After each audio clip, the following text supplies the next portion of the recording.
The clock at the St. Helena orphanage was almost midnight when the sound of drops echoing through the hallways began to sound like an ancient lament. The building, built of stone over a century ago, seemed alive, breathing silently, as if guarding something time had never managed to erase. The peeling walls, marked by leaks and shadows of mold, hid stories no one dared tell aloud.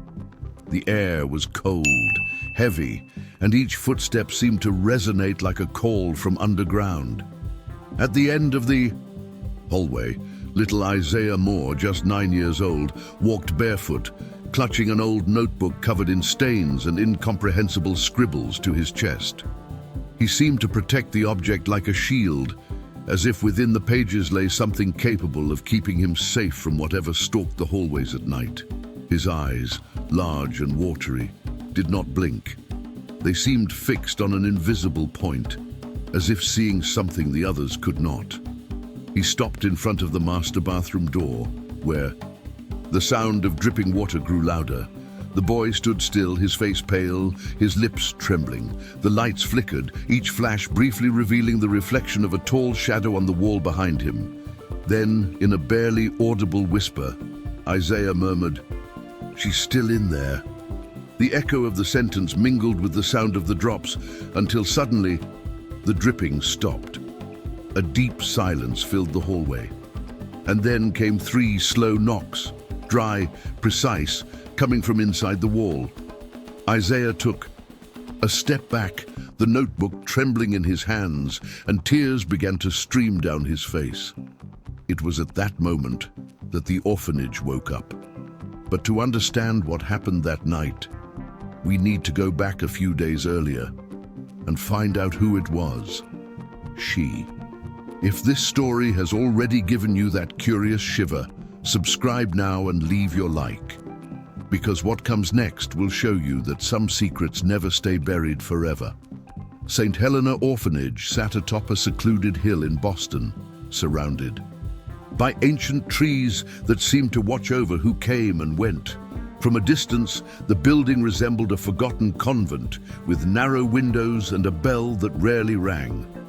Inside, the air was damp, permeated with the bittersweet smell of candle wax, mildew, and silence.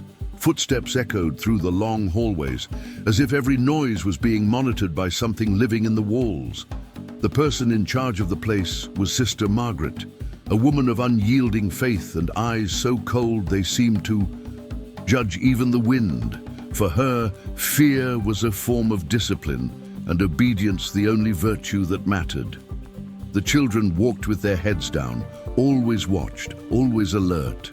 None of them dared to break the rules, except Isaiah.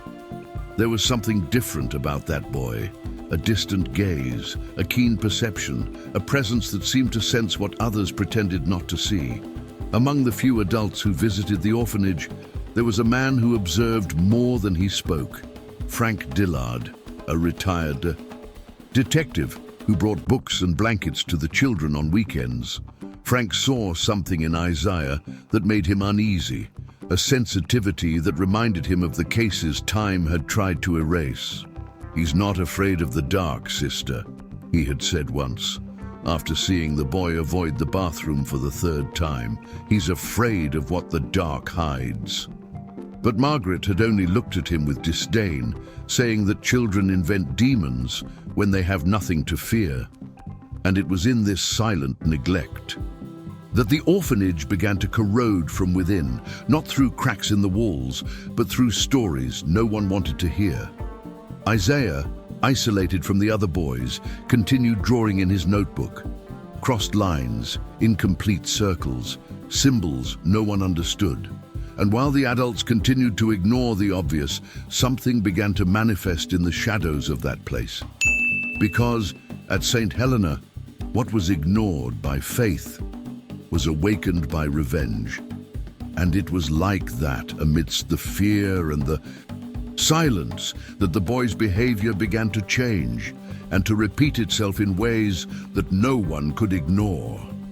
The days that followed transformed the St. Helena Orphanage into a place of quiet unrest. Ever since that night, Isaiah had been seen in front of the bathroom.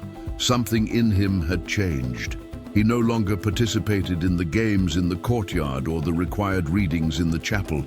He spent hours locked in the far corner of the library, hunched over a notebook that seemed to hold more secrets than drawings. The pages were covered in circular strokes, crooked crosses, and lines that intertwined almost hypnotically, always forming the same symbol, a broken cross within a circle, scratched with force, as if the gesture itself were an attempt to release something. At first, his caregivers thought it was a simple mania, perhaps a disorder caused by isolation. But they soon realized something was different. Isaiah drew with a frightening kind of concentration, his fixed gaze, his hands trembling, his lips moving on their own, as if repeating words only he could hear. At times, tears welled up in his eyes, but he didn't wipe them away. He just continued, page after page, never stopping.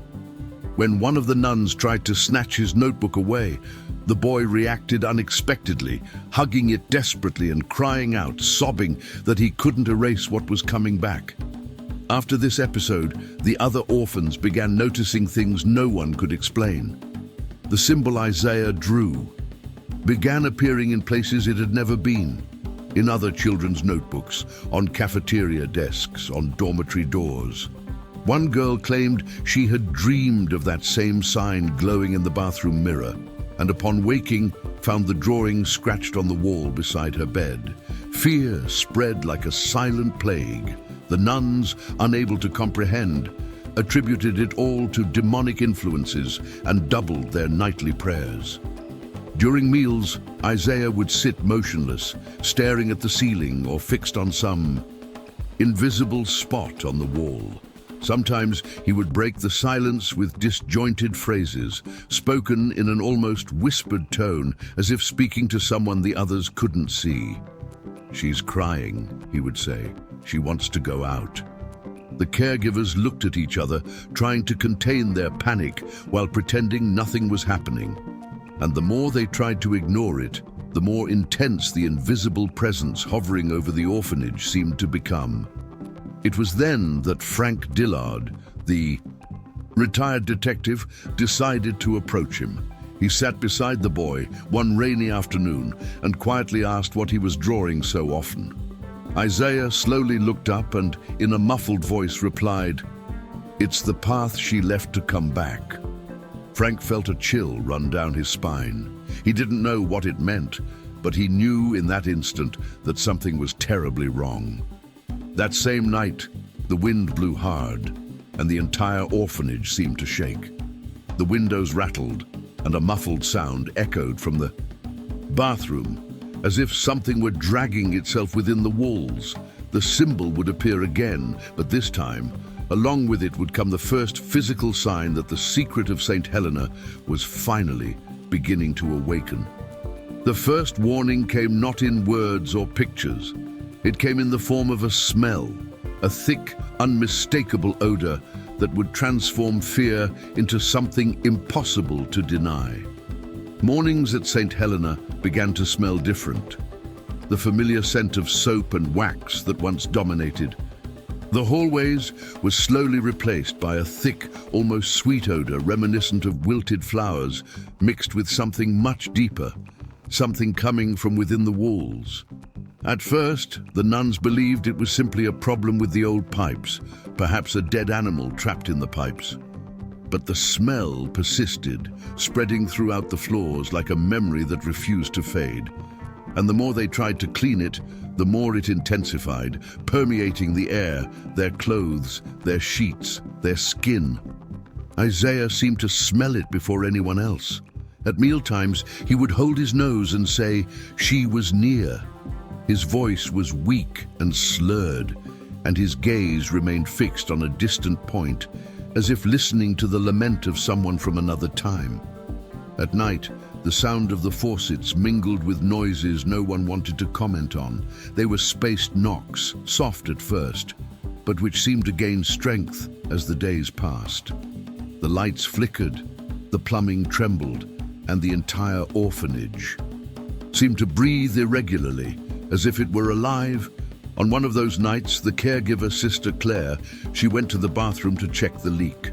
The door creaked, and the echo of her footsteps seemed amplified by the darkness. The light bulb flickered, casting crooked shadows on the walls. As she approached the mirror, she noticed that the glass was fogged, though there was no steam. She slowly approached and, with her fingertips, wiped the surface. For a moment, she thought she saw her own distorted reflection, but then she realized there was another figure behind her. A girl with long hair and a pale face watched silently, standing in the reflection. Claire turned suddenly, her heart racing, but the bathroom was empty. On the mirror, however, the impression of a small hand remained, as if someone had touched the glass from the inside. The next morning, Claire left the orphanage without a word. She requested an indefinite leave of absence and never returned. The other nuns said she had gone mad, but the truth was that fear was beginning to creep in like mold, slow, invisible, unstoppable. Meanwhile, Isaiah remained silent. He ran his fingers over the symbol drawn on the last page of the notebook, and in a barely audible voice repeated the same warning: "She's trying to get out." With each repetition, the walls seemed to pulse, and it was in this strange rhythm between the pounding of the knocks and the silence of the hallways that everyone began to understand that this was no longer a childish delusion, because that night the orphanage would stop being just a shelter for living souls and would begin to give back the voices of those who never made it out. And it was then, faced with growing dread and denial from the adults, that someone decided to take a closer look, a first investigation that would change the fate of St. Helena forever. The morning after Sister Claire disappeared, the tension at the orphanage was almost palpable. The children walked in silence, avoiding the bathroom as if avoiding a cursed place. Sister Margaret, upset by the mass hysteria, decided to call Mr. Collins, the elderly caretaker who had worked there for over 15 years, a practical, skeptical man accustomed to dealing with the vagaries of the old building.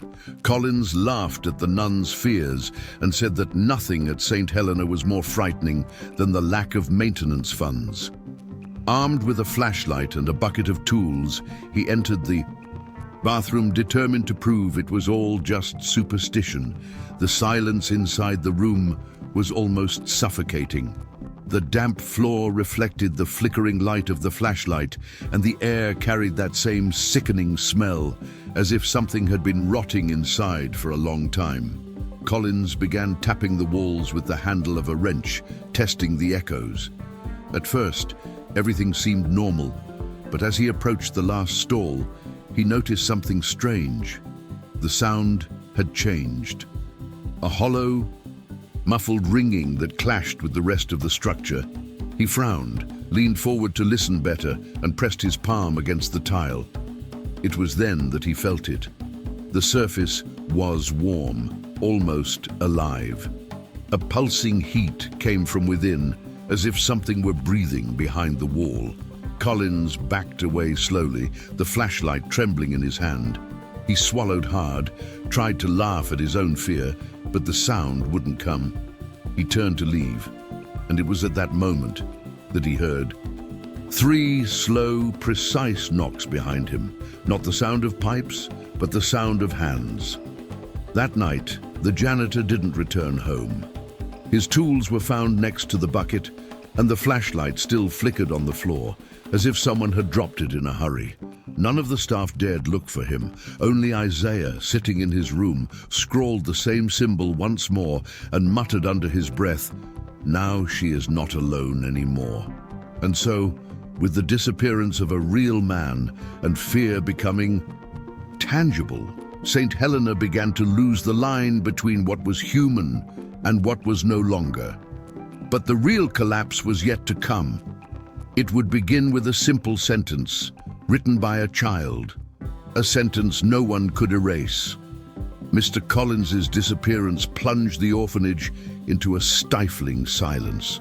The nuns feigned normalcy, but their expressions betrayed growing fear.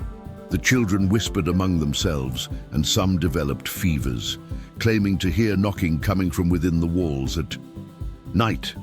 Sister Margaret, determined to maintain control, forbade any further mention of the caretaker and ordered no one to mention the bathroom. It was in this tense atmosphere that the real signal emerged, not from the walls, but from the hands of a child. On that grey morning, the refectory was filled with a heavy air. The sound of spoons hitting bowls mingled with the distant sound of rain falling on the roof. Isaiah sat at the table, motionless, staring at the floor.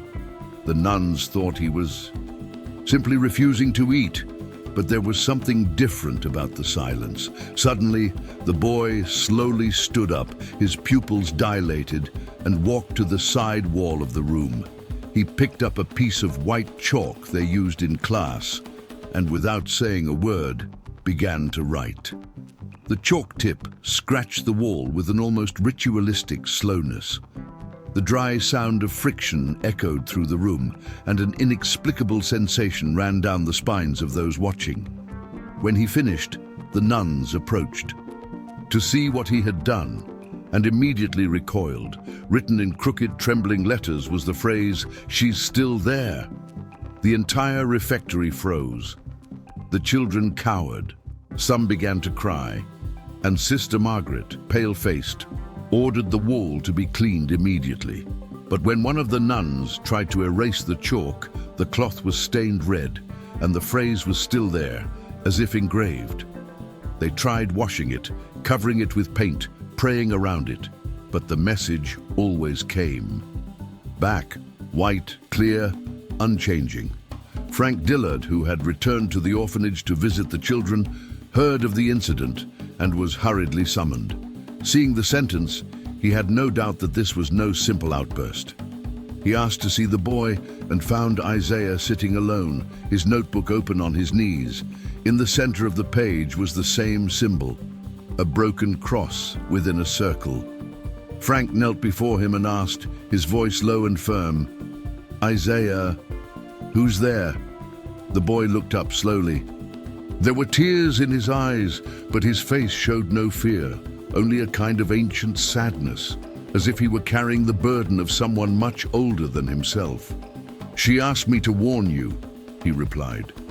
"They hid her, but she's still there." The words fell like a verdict in the air.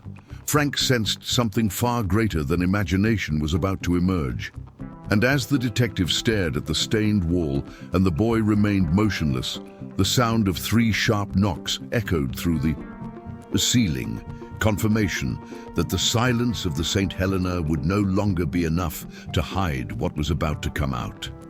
And so it was, with fear turning into evidence, that the first real investigation began, and the orphanage finally had to face what it had hidden for so many years. News of Isaiah's words spread through the walls of St. Helena like wildfire through dry wood. None of the adults could pretend it wasn't happening anymore. This was the kind of event faith alone couldn't explain. And when Frank Dillard returned, bringing with him 2 local investigators, the orphanage seemed to tremble with the presence of the truth that was finally approaching. It was a cold morning, the sky grey, and the distant sound of church bells sounded almost ominous. Frank entered, accompanied by the officers, observing every detail, every crack, every sound echoing in the hallways. The bathroom, previously sealed off, was sealed with makeshift tape, but no one had dared enter since Mr. Collins's disappearance. When they opened the door, the stagnant air escaped like an ancient sigh. Dampness, mold, and that same sweet smell of decay filled the room. One of the officers touched his nose, trying to contain his nausea. Frank remained silent, feeling the invisible weight of the place. With flashlights and hammers, they began inspecting the walls. The knocking sounded regular at first, but in the corner closest to the locked shower stall, the echo became different, deeper, hollow, muffled. as if beneath the surface lay a hidden space. One of the men bent down and noticed a barely perceptible crack between the tiles. Frank approached and ran his fingers over the grout. It was then that he noticed something etched there, almost erased by time. Small letters scratched into the cement, followed by an old date. G.H. 1974. The silence that fell in that moment seemed to hold decades of secrets. Frank took a step back, trying to process. He called Sister Margaret and asked if the building had undergone any renovations during that period. The woman hesitated, looked away, and said she didn't remember. Her voice trembled. Maybe something was closed, I don't remember. It was before I took over. It was too fragile an answer for something so concrete. Frank requested permission to open part of the wall, but the nun vehemently refused, claiming that destroying the orphanage's sacred heritage would be a sin. The detective, however, knew how to recognize fear disguised as morality. A sin, he calmly replied, is hiding what cries out for justice. Faced with resistance, he contacted the municipal authorities. In less than 24 hours, the order was granted. When the workers arrived, the children were removed from the area and the sound of hammers echoed through the hallways. With each blow, chunks of tile flew off, revealing layers of brick beneath. But something didn't fit. There was a gap, as if the wall had been built on top of an older one. Frank watched closely, sweat beading on his forehead, not just from the heat but from the mounting tension. Finally, as the third layer was struck, a distinctive metallic sound resounded, as if they had struck something hollow, a hidden structure. Carefully, they removed the last pieces, and a small cavity appeared. Inside it, shrouded in dust and old rags, was a dark wooden box, sealed with rusty nails. The wood was swollen with moisture, and the smell that came from it made everyone back away. One of the workers coughed. Another made the sign of the cross.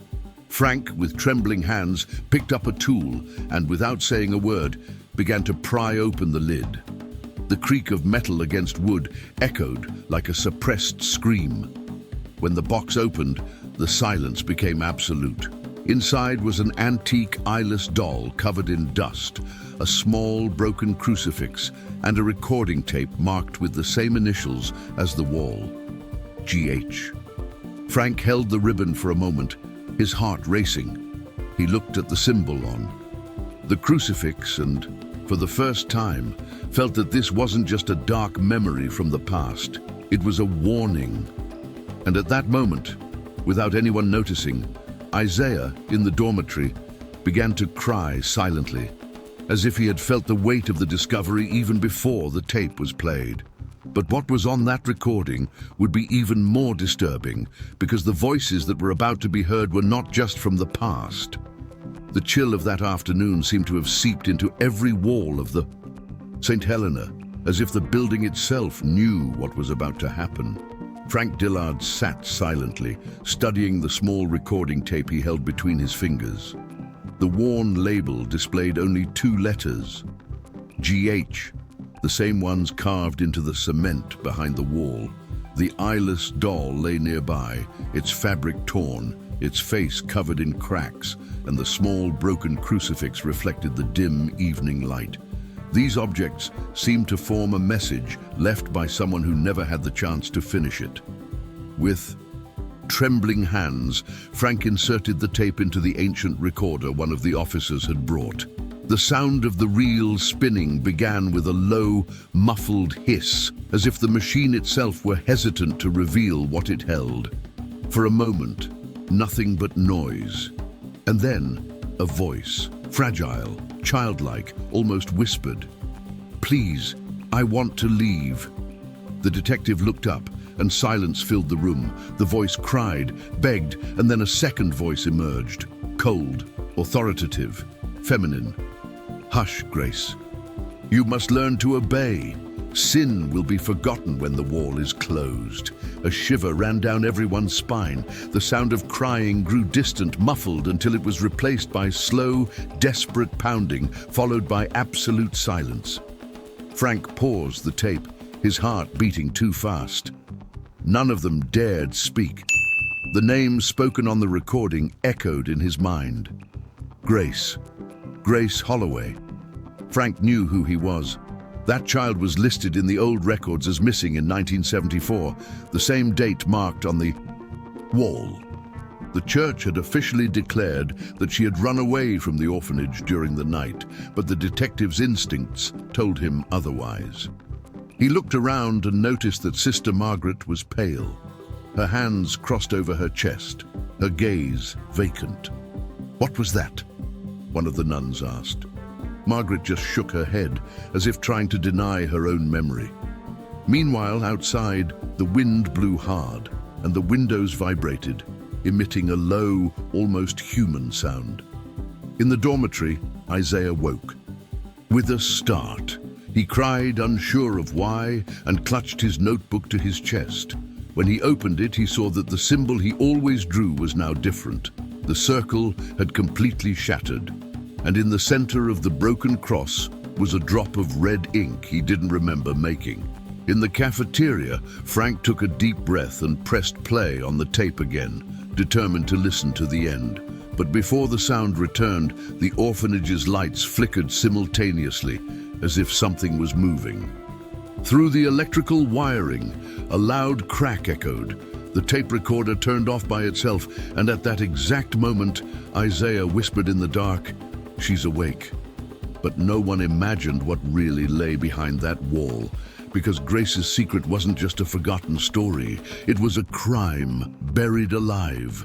The tape recorder was repaired that same day, though neither man would admit they were afraid to press play again. The metallic sound of the tape spinning sounded almost like a heart trying to stay. Alive, and the atmosphere in the orphanage grew heavier by the second. When the voice filled the room again, an almost sacred silence fell. The hissing gave way to a distant murmur, and then the unmistakable sound of nails being hammered. A muffled cry followed, accompanied by a sentence that made Frank's blood run cold. Father Whitaker said that silence pleases God. The phrase came from an adult female voice, and immediately afterward, a desperate pounding sound filled the recording. A girl begged for help, crying, screaming that she no longer wanted to be in the dark. The pounding suddenly stopped, replaced by a final sound, a weak, strangled breath, and then nothing. The hissing returned, long, interminable, until the recorder shut off on its own, as if the machine, too, had refused to continue. Frank stood slowly, feeling the weight of the revelation. Everything he had sensed was there, recorded with a clarity that stung. The girl Grace Holloway had never run away. She had locked, alive inside the wall. The symbol Isaiah drew, the broken cross within the circle, was no invention. It was the unconscious representation of the girl's imprisonment. The cross symbolized corrupted faith, and the circle, confinement. This wasn't just a spiritual echo. It was the materialization of an injustice that had been crying out for decades. Sister Margaret broke down in tears. She said through sobs that she had arrived at the orphanage years after Grace disappeared, but had heard rumors of severe punishments meted out to disobedient children by the former director, Padre Whitaker. The church had covered up the case, claiming lack of evidence, and replaced all records. The girl's name had disappeared from official records, and the priest had been transferred to another parish, where he died shortly thereafter, under circumstances that were never clarified. As she spoke, the wind blew so hard that the windows rattled violently, and the sound echoed like thunder inside the building. One of the officers, alarmed, suggested they close the investigation for safety's sake, but Frank refused. He knew the truth was only just beginning to emerge. He requested permission to breach the rest of the wall, and when the workers returned, the sound of hammers mingled with whispered prayers. The cement slowly gave way, releasing the fetid smell of ancient damp. Behind the bricks, they discovered a larger cavity, and in it, a child's skeleton wrapped in scraps of blue cloth, a crucifix, still hanging from its neck. The eyeless doll that had previously been in the box appeared to belong to that girl. One of the workers fainted at the sight. Frank knelt before the remains and closed his eyes. No words seemed capable of filling the silence. It was confirmation of the guilt that time had tried to hide and the innocence that had never been heard.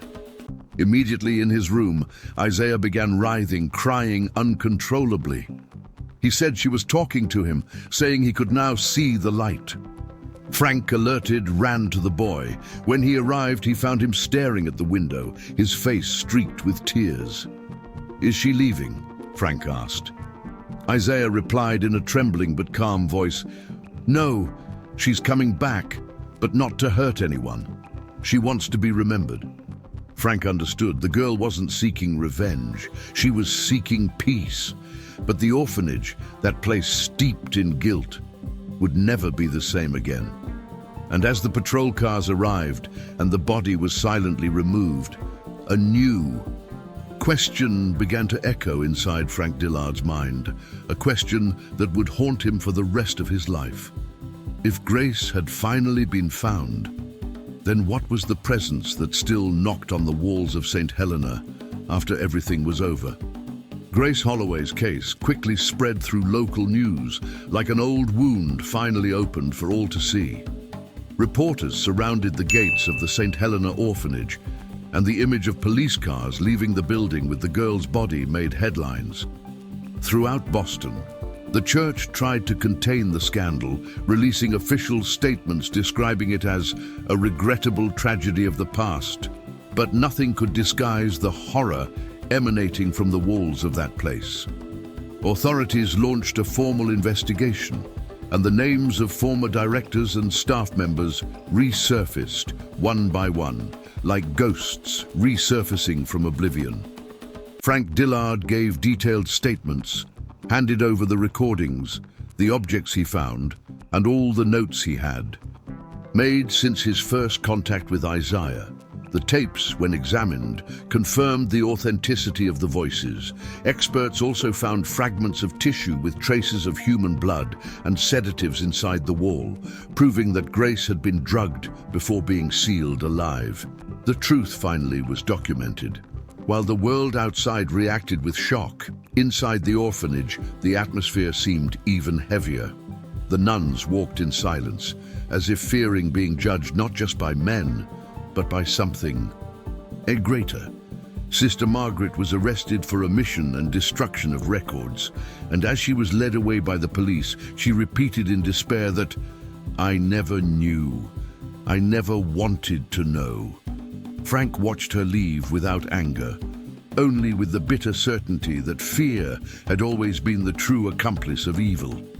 In the following days, St. Helena was officially closed. Doors were sealed, windows were boarded up, crucifixes were removed from the walls. All that remained was the echo of footsteps and interrupted prayers. Isaiah was taken to a temporary shelter, and Frank visited him frequently. The boy seemed calmer, but he still kept the notebook in which he had drawn the symbol. When Frank asked why, he replied with a slight smile, "She sleeps now. I just draw so no one forgets her." The answer, simple and pure, made the detective understand something the adults seemed unable to grasp.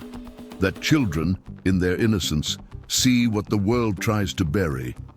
And what Isaiah saw was not Grace's ghost, but the living memory of the truth.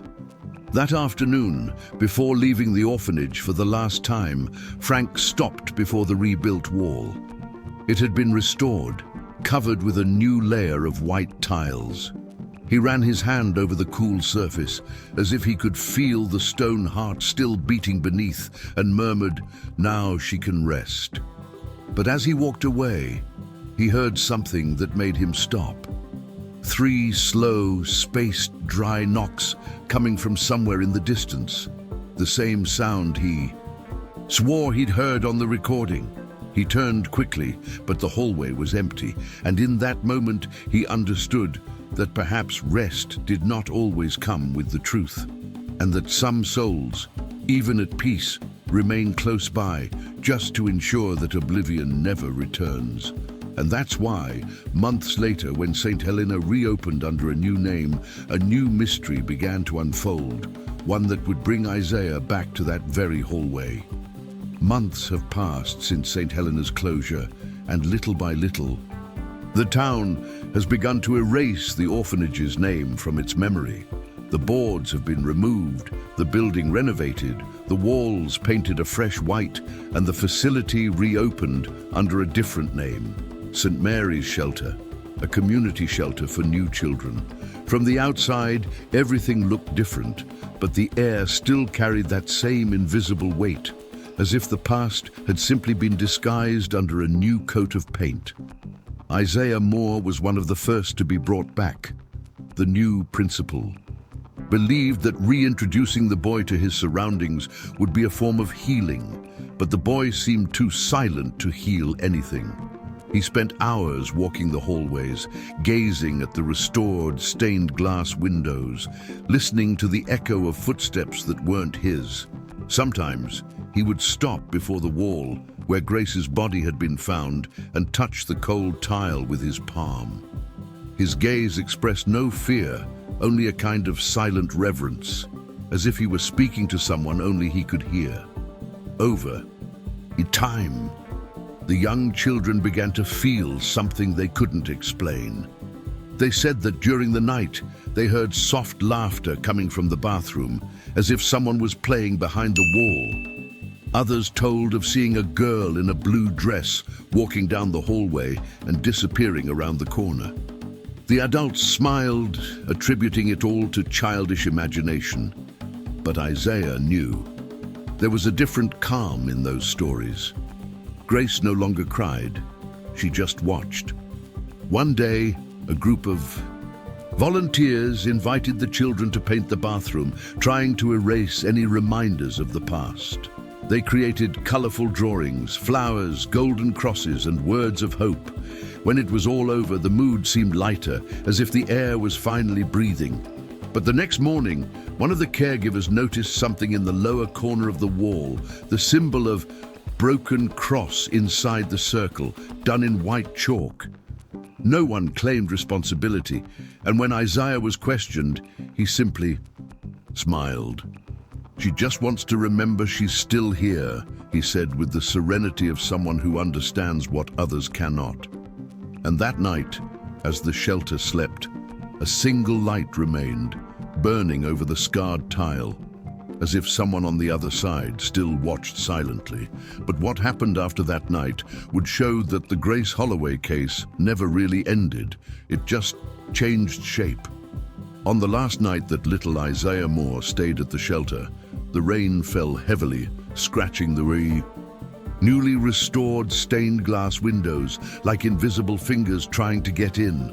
The sound of the wind blew through the cracks in the windows and spread through the hallways, transforming the place into a distant echo of what St. Helena had once been. The clock read 2:13 a.m. when he woke, unsure of why. He sat up in bed, looked around, and realized the room was plunged into a soft gloom, lit only by the flickering light of a streetlight outside. Then he heard it, 3 slow, spaced knocks coming from the direction of the bathroom. He stood, walking barefoot across the cold floor, unhurried, unafraid. Each step seemed guided by something greater, as if a force were calling him back to the place where it all began. Pushing open the door, he found the room empty. The white tile gleamed in the dim light, and the air smelled of fresh flowers, no longer damp and decaying. Isaiah approached the wall and ran his hand over the chalk symbol. For an instant, he felt a gentle warmth run through his fingers, and a sweet, almost maternal voice whispered within his mind, "Thank you, my boy." The tears came without warning, and he smiled a sad, pure smile, the kind of smile that carries both pain and relief. After that, the wind died, silence returned, and the shelter seemed, for the first time in many years, to breathe in peace. The next morning, when the caregivers entered, they found the bathroom immaculate. No symbols, no markings. Just a blue rose left on the sink, fresh, still damp with dew, and so real it seemed impossible. Isaiah was no longer there. The bed was made, the notebook left on the pillow, open to the last page. There was only one sentence written in childish handwriting: "She is free now." And that day, no one heard any more knocking on the walls. If this story touched you, gave you goosebumps, or made you reflect on the power of truth, subscribe to the channel. There are many stories like this waiting to be told, and some, perhaps, still live on behind the walls of oblivion.